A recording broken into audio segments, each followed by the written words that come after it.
Olá, eu sou Amanda Verjovski e esse é o WMcast, o seu podcast de comércio exterior desenvolvido pela WM Trading.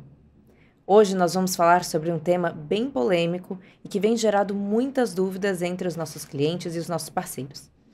A gente vai falar das cotas dos ex-tarifários com relação ao setor fotovoltaico.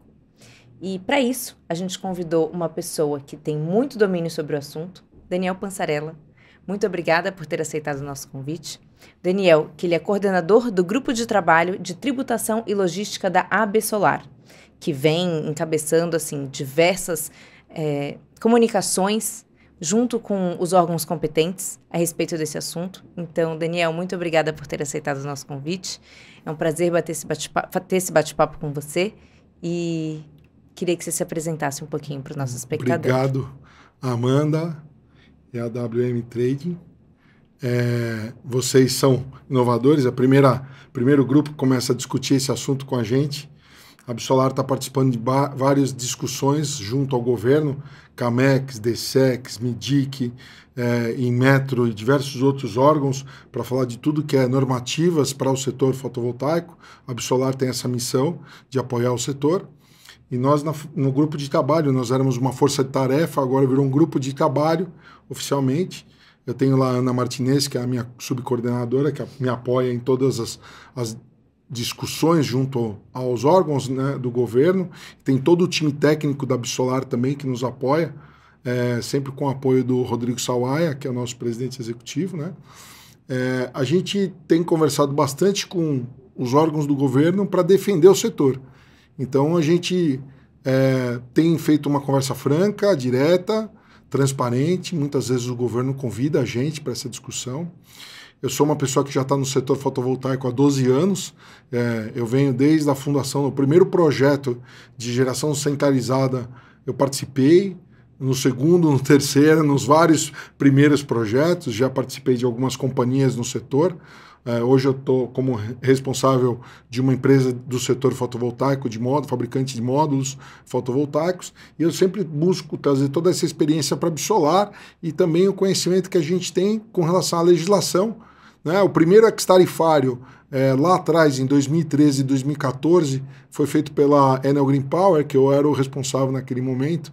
Nós solicitamos o primeiro ex-tarifário, e desde aí o setor fotovoltaico se desenvolveu ao ponto de o ano passado a gente fazer aproximadamente 17 a 18 gigas em importações no mercado doméstico. Então, o mercado brasileiro, isso daí é bastante. Nossa, nós já somos a terceira maior economia do setor fotovoltaico no mundo. Então, o Brasil ele tem se destacado positivamente no mundo.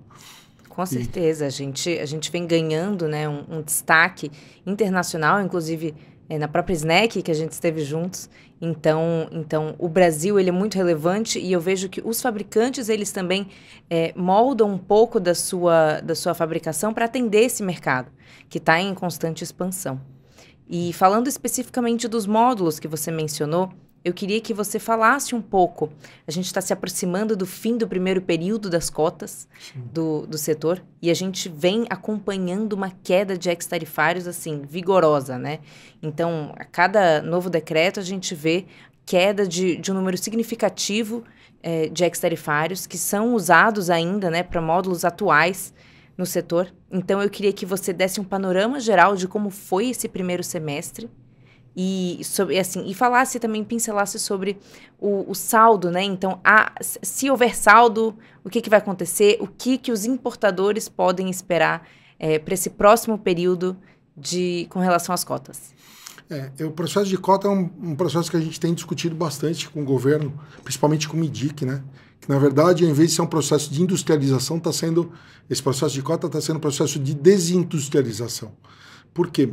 Porque a indústria nacional não tem capacidade nem técnica, nem em capacidade de volume para atender à necessidade do mercado interno, né? Se você somar a geração máxima, da capacidade máxima das duas únicas fábricas que existem hoje oficialmente, não dá 1 giga, isso com plena produção de 3 turnos, hoje elas estão com meio turno, não chega a 1 turno, e na verdade, eu acho que é um erro absurdamente gigante e desafiador para os investidores que buscam fazer investimento no Brasil. Esse tema das cotas e o tema da queda dos ex-tarifários traz uma insegurança jurídica para todos os investidores e todos que buscam acreditar no Brasil como uma empresa, como um país para se investir. Então é um processo de desindustrialização efetivamente e eu acho que o tema das cotas, se a gente pensar que não vai ser utilizada todas as cotas nesse primeiro semestre que foi utilizado, né? Porque, na verdade, tudo bem, foi feito já preparado um semestre com cota de 1 ano, né? Justamente para não atingir o máximo, mas em compensação, nesse segundo ano, que vai do dia 1º de julho ao dia 30 de junho de 2025, que nós temos aí 1.014 mil dólares aproximadamente em limite, eu acredito que esse limite não chega até dezembro ou máximo janeiro. E aí, todos os projetos que muitas vezes demoraram 2, 3 anos, 4 anos para se planejar, fazer o investimento, eles vão estar em risco porque no momento que eles foram desenvolvidos não tinha esse risco com relação ao ex-tarifário cair, né? Tinha uma projeção de crescimento e de desenvolvimento ainda bastante grande com relação ao mercado brasileiro. E pior ainda seria o ano subsequente, né? Que começaria em julho de 2025 para 2026, que seriam 700 milhões somente, né? Hoje, se a gente pensar, um único projeto de utility, praticamente, pode consumir esse volume todo, né? Pensando que a gente quer atingir uma matriz energética limpa, criar barreiras com relação ao desenvolvimento no setor de energia sustentável, desacelerar a economia desse setor, né? Desacelerar os investimentos nesse setor. E você falou 2 pontos que eu achei muito relevantes que eu gostaria que você abordasse. O primeiro é com relação aos projetos de utility. Então, poderão ser aplicados EX específicos para eles? Então, essa é uma pergunta. Partindo do pressuposto de que ele vai acontecer, essas empresas poderão pleitear junto ao governo um EX pelo impacto positivo socioeconômico que ele vai trazer na vida dessa região. E o ponto 2 é com relação aos ex-tarifários que hoje a gente vê que já estão caindo, mesmo dos módulos de potência maior. Então, mesmo esses módulos que a princípio a gente não esperava que caíssem, eles já estão caindo. Então, como que você enxerga o futuro dos ex-tarifários vigentes? E então a expectativa é que todos caiam? Ou então, e a segunda pergunta é com relação aos ex específicos para os projetos de utility. Muito bem colocado, Amanda. Existe dentro da legislação de ex-tarifários. Na verdade, eu acredito que o volume de ex-tarifários que a gente tinha estava errado, estava desenfreado. Por quê? Porque a modelagem que foi criada dos ex-tarifários para o setor solar foi muito específica. Vamos pensar, um único produto tinha 3 ex-tarifários, 4 ex-tarifários, porque eram por potências, range de potência dos módulos. E aí, como você tem uma enormidade de fabricantes com desenhos, com tecnologias diferentes, o que acontece? Quando você prepara os ex-tarifários e monta esses ex-tarifários, ele não era para era para um único fabricante ou para um desenho de produto, só que tinham N importadores que pediam o mesmo ex-tarifário. E aí o que acontecia no mercado? A gente acabou tendo aí 900 e tantos ex-tarifários habilitados, mas não porque o produto era o mesmo, não, era porque tinham muitas pessoas, muitas empresas pedindo ex-tarifário para o mesmo produto, e a gente acabava tendo uma multiplicidade de ex-tarifários iguais. E isso daí acabava prejudicando, acho que até a nossa imagem perante o governo. Eu acho que isso daí eu até entendo o ponto de vista do governo e concordo, e era uma das propostas da Absolar, era buscar simplificar isso, buscar de uma maneira que trouxesse uma contribuição de fazer um ex-tarifário mais específico. Qual o caso de utility? Que você tem hoje dentro da legislação permissão para você fazer um ex-tarifário por projeto, né? Mas de fato é aplicado? Então, aí que está o negócio. Com tanto da defensiva que está hoje dentro do MIDIC e de alguns outros órgãos do governo, eu não sei se eles estão, vamos dizer, pode ser pleiteado o ex-tarifário, não quer dizer que eles vai ser habilitado. Vai ser preferido. O ex-tarifário é uma prerrogativa do governo de dar, né? É o incentivo que o governo dá para um setor ou para desenvolvimento de uma cadeia de produtos. né?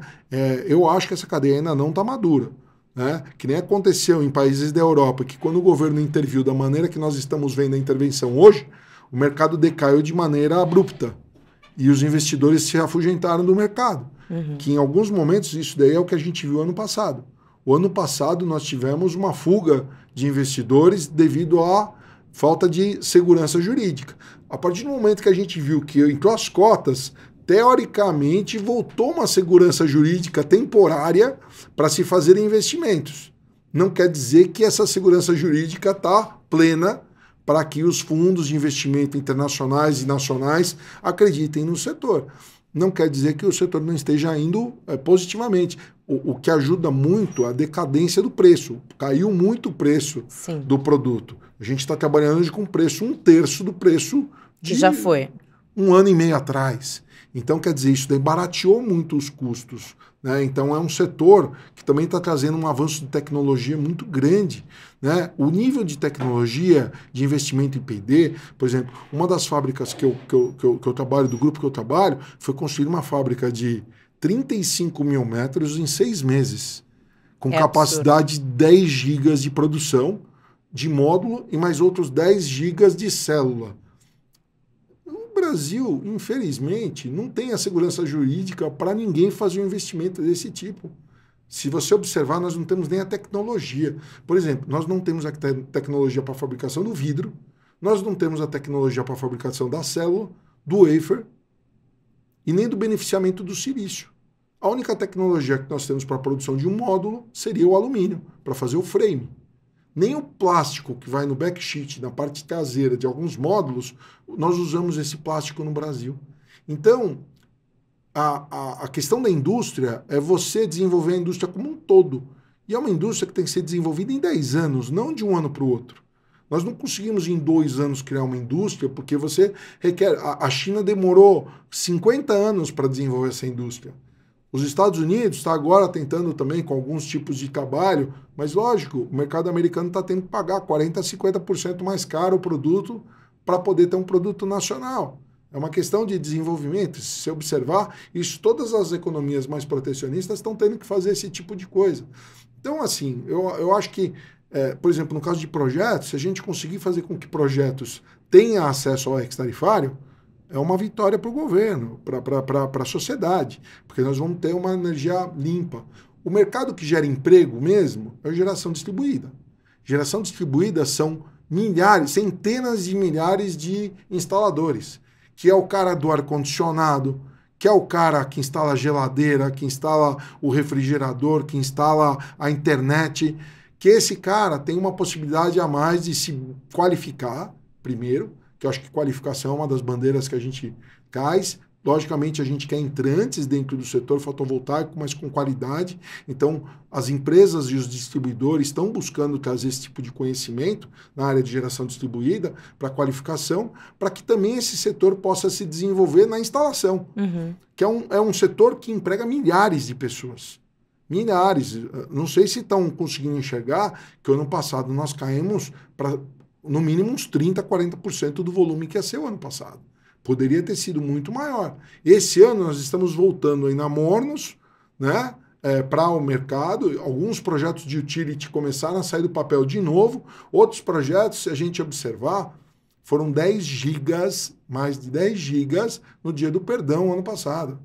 Que são investidores internacionais que estavam planejando fazer investimentos no Brasil, que em virtude dos cenários existentes, e o ex-tarifário, a queda do ex-tarifário era um deles, eles cancelaram o investimento de 10 gigas. Quantos bilhões de investimento no setor não seria isso, esses 10 gigas no Brasil? E você estimulou o desenvolvimento do próprio país, né? Porque a matriz energética, ela acompanha diretamente o desenvolvimento tecnológico e a permissão que a sociedade tem acesso à energia, porque hoje em dia, muitas cidades, municípios pequenos, eles sofrem com isso, né?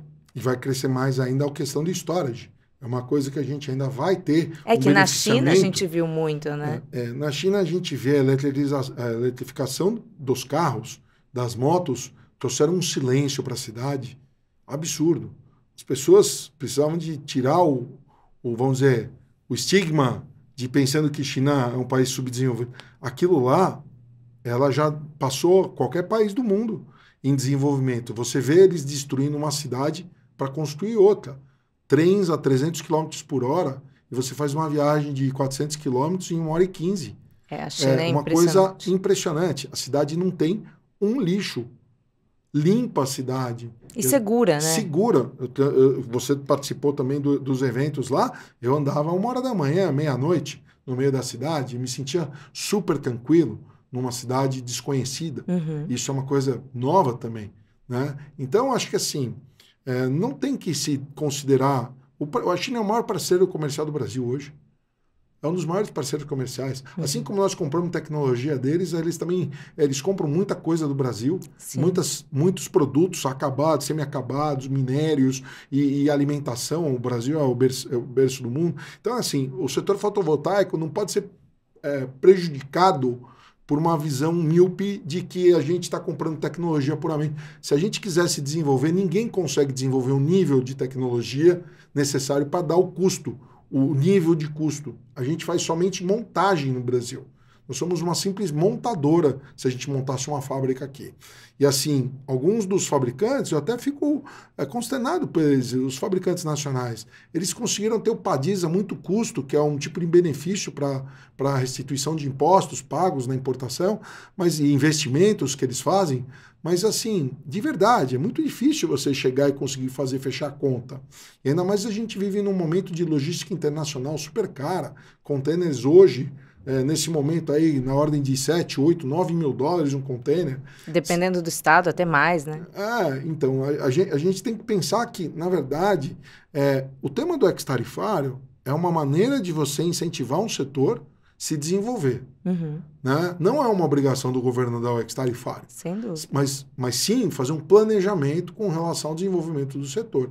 Essa é a provocação que a gente faz. A gente acha que tem muita gente boa no governo dialogando com a gente, trazendo a gente para a mesa, conversando e propondo alternativas. Inclusive, a gente está com um pleito que é por desabastecimento, que a gente estava via Mercosul, e agora eles estão sugerindo a gente fazer esse desabastecimento via Lebit, BK, é uma outra modalidade de solicitação de ex-tarifário. Então tem esse diálogo, né? Mas ainda a gente vê que às vezes a visão de querer fazer a indústria nacional, ela supera a realidade da necessidade do mercado brasileiro, né? E às vezes está prejudicando o mercado, e às vezes a gente quer dividir essa visão, porque a gente está muito próximo do setor. Às vezes quem está em Brasília não está enxergando isso. E não está tendo a sensibilidade de escutar os milhares de integradores solares que estão no mercado brasileiro sofrendo com as mudanças das regras, ou então não só para o ex-tarifário, como também para as regras do setor de geração distribuída. Que a gente tem aí, teve a legislação 14.300, que trouxe aí um guarda-chuva de proteção para o setor, mas ao mesmo tempo... existem ainda muitas discussões, por exemplo, que a gente está tendo agora com relação à regulação do REID. Então, assim, não para de ter o como vai regular o setor, o como vai ajustar o setor. E você comentou uma coisa muito importante, que é a queda dos ex-tarifários. Exato. Isso assim, é um tópico que preocupa muito os nossos clientes, especialmente aqueles que contavam com isso, até porque módulos, como a gente está comentando, né, de grande tecnologia, eles esperava-se que eles não fossem cair. Mas a gente está vendo que já vai acontecer a queda de 354, se eu não me engano, ex-tarifário. Sim, você tem ainda 60 dias depois para utilizar esse ex-tarifário depois que ele cai, né? Mas pensando em utility, né? O utility normalmente são projeções de mais longo prazo. Amanda, eu vou fazer uma provocação, porque na verdade eu sou meio papo reto, né? Eu acho que os demandantes da queda dos ex-tarifários, que hoje estão aí, que é a BioID e a Senji, em algum momento estão sendo seletivas na solicitação de queda de ex-tarifários. Porque se você observar, tem alguns parceiros destas empresas que os ex-tarifários dos parceiros deles não estão sendo questionados. E assim, de alguma maneira seletiva, o governo não percebeu que ele está sendo utilizado e manipulado por essas empresas que estão fazendo a solicitação de queda de ex-tarifário, né? Porque assim, para os meus amigos eu não peço a queda, né? Para o restante do mercado eu peço. Então, eu acho que se é para cair, então que caia para todos. né? E isso daí é uma das coisas que eu falo pela Absolar, que na verdade a gente não pode proteger um ou outro, tem que proteger o mercado como um todo, né? O fato de um investidor vir fazer investimento de bilhão no Brasil e trazer recursos para amortizar com a poupança dos investidores, que a gente pega aí hoje numa B3, ou então os FDICs, ou os FINIMPs e todos os outros órgãos de financiamento que a gente tem para o mercado, né? Se você olha, tem muitos fundos hoje que estão apoiando o investimento em geração distribuída compartilhada, por exemplo, e ali você tem milhares de investidores por detrás desses fundos, né? Uhum. E eles estão sendo prejudicados, porque assim, segurança jurídica afeta a segurança da rentabilidade daquilo que eles estão acreditando. Eles fazem a conta de que eles, em vez de deixar uma renda fixa, ou em vez de construir um prédio ou um imóvel, eles resolveram investir em solar. De repente, eles tomaram a decisão de investir em solar e o governo ou algum órgão, por uma movimentação, que é o caso que a gente está tendo no caso dos ex, 12%, né, que na verdade hoje é 9,6%, 12% é a tarifa cheia, né, 9,6% hoje é a tarifa que a gente tem, faz muita diferença no investimento de bilhão. Claro. Né? E pior, né? Nós tivemos agora umas solicitações de pedido por parte desses dois fabricantes locais de aumento para 25% da tarifa de imposto de importação. Aí eu queria falar para todos os clientes desses vendedores, 25% de imposto de importação é um protecionismo, né? É um protecionismo, claramente. Então, eu acredito que tem que ser, o mercado também tem que fazer a valoração com relação às atitudes das empresas que estão combatendo o setor, né? Porque não estão jogando a favor. Porque eu gosto muito da ideia do financiamento. Vamos lá. Minha Casa Minha Vida. Tudo que tem financiamento, o BNDES, que precisa de ter financiamento do BNDES. Se só esses fabricantes nacionais atendessem em projetos Minha Casa Minha Vida e BNDES, dava 10 vezes a capacidade de produção deles. Uhum.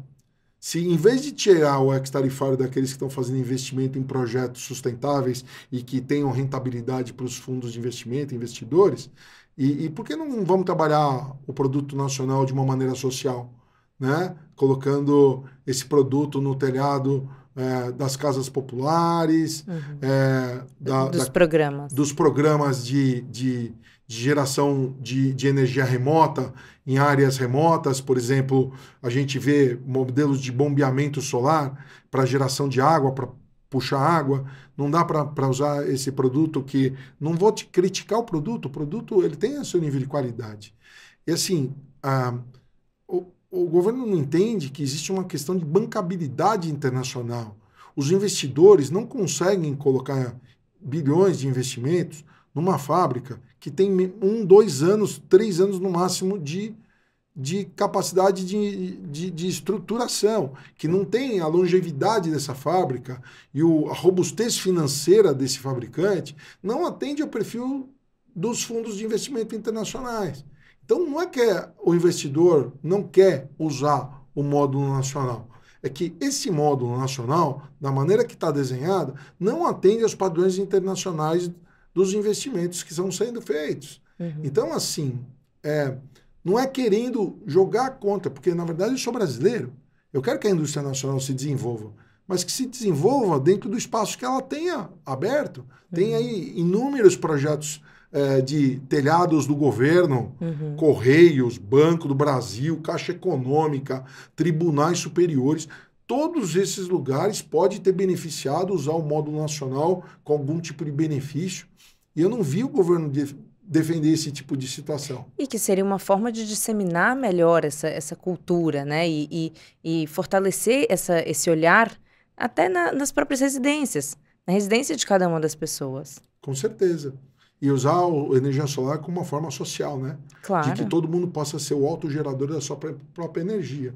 Hoje, em virtude da organização da 14.300, a gente tem GD1, GD2, GD3, a gente tem aí os parâmetros da evolução dos projetos de GD, com parâmetros até de amortização e de compartilhamento de custo com as distribuidoras. Então, de alguma maneira, já existem muitas regras já para tentar proteger ao setor, né? Então a gente já vê que tem essa segurança jurídica existente em várias coisas.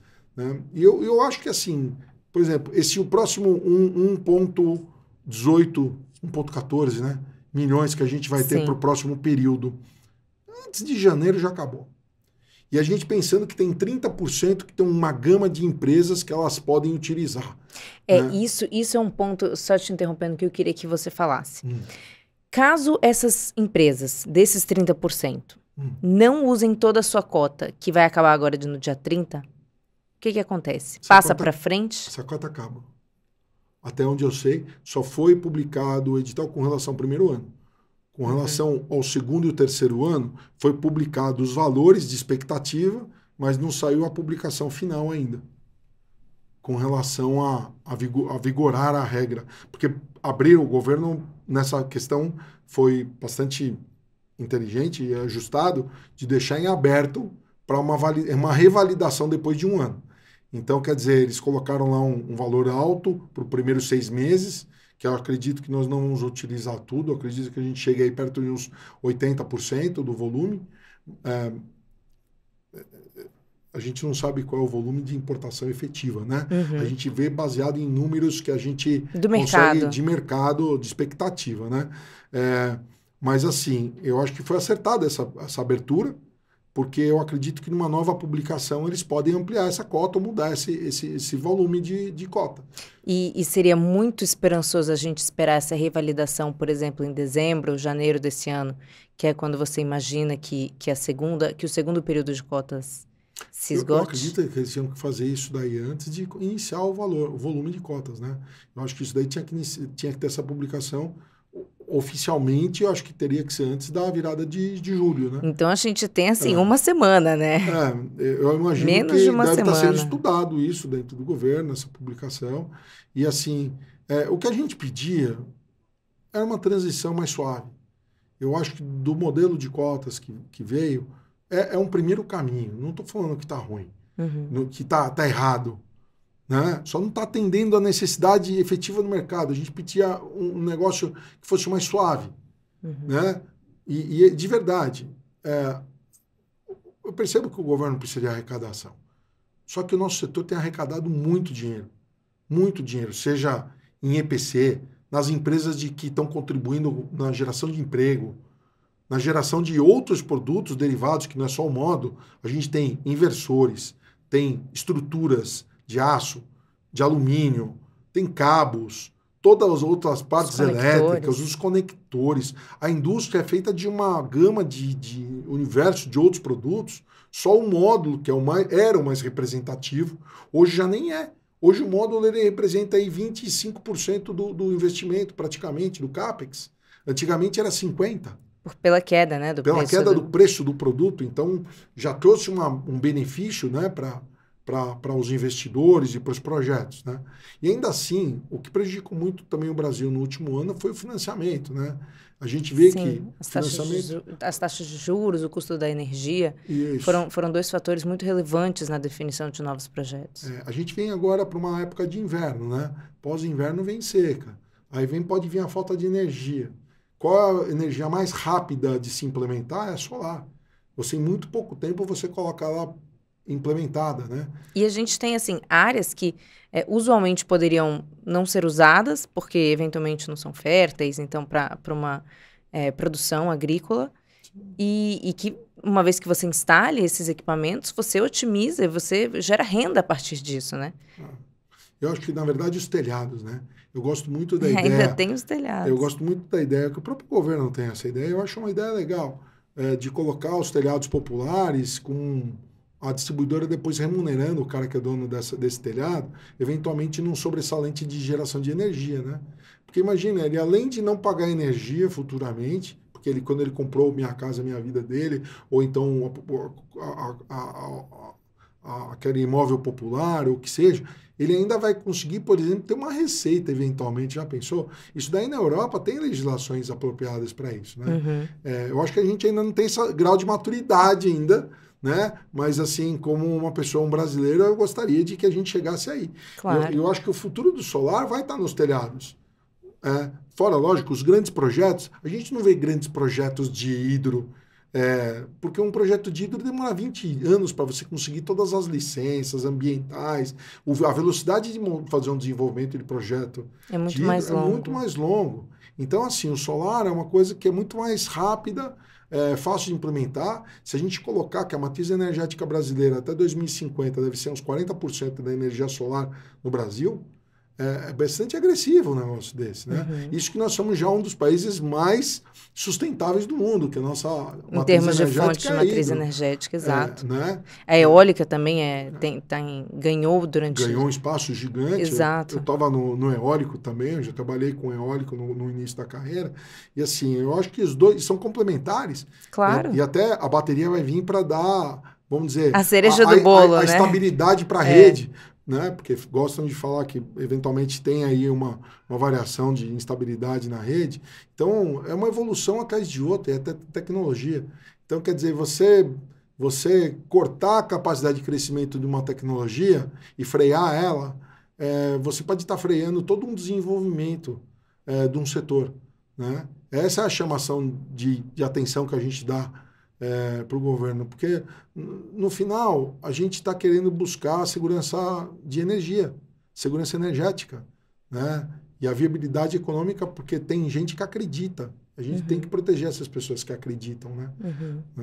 Não, claro. Acho que o fundamento nosso aqui como Absolar é proteger o setor e tentar sinalizar e sempre dialogar com o governo, buscando trazer informações para eles poderem tomar decisões acertadas, né?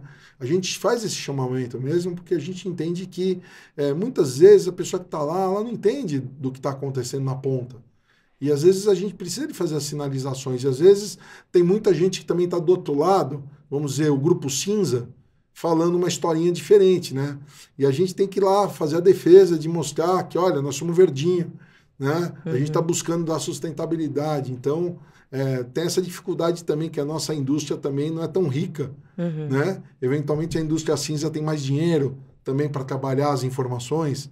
Então, isso é uma das coisas que eu gosto de fazer a provocação. Daniel, muito obrigada. Achei que a gente teve assim, uma troca muito importante de informações, a gente tocou em pontos sensíveis. Agora a gente já vai ter essa grande virada das cotas e eu queria deixar um espaço aberto para você comentar algum outro tópico, algum assunto que você acha que ficou, que você acha importante. Então, esse momento é seu. Obrigado, Amanda. Bom, a única coisa é acreditar no Brasil, acreditar no desenvolvimento de projetos. A gente vem agora de uma fase de GD1 para GD2. Os projetos em GD2 já estão parando de pé também, né? Eu acho que o futuro do Brasil é telhado, né? Daqui 2, 3 anos é telhado que vai estar pivotando mais, depois ainda da 14.300, das regras que hoje a gente tem no mercado. Então, assim, eu acho que esse mercado vai para que o consumidor seja mais empoderado. E ele possa tomar a decisão de ele poder ser o autoprodutor da energia dele e, eventualmente, ele poder colocar uma bateria, ter um carro elétrico, as opções. Então, quer dizer, empoderamento do consumidor, eu acho que é um dos players mais fortes que eu acho que a energia solar também está podendo contribuir. É isso daí. Que legal. Tá bom? Muito obrigada por ter aceitado o nosso convite. Legal. Foi super importante. E obrigada a você, nosso ouvinte, que nos escutou até aqui. Qualquer dúvida, você sempre pode entrar em contato com wmcast@wmtrading.com.br. Muito obrigada.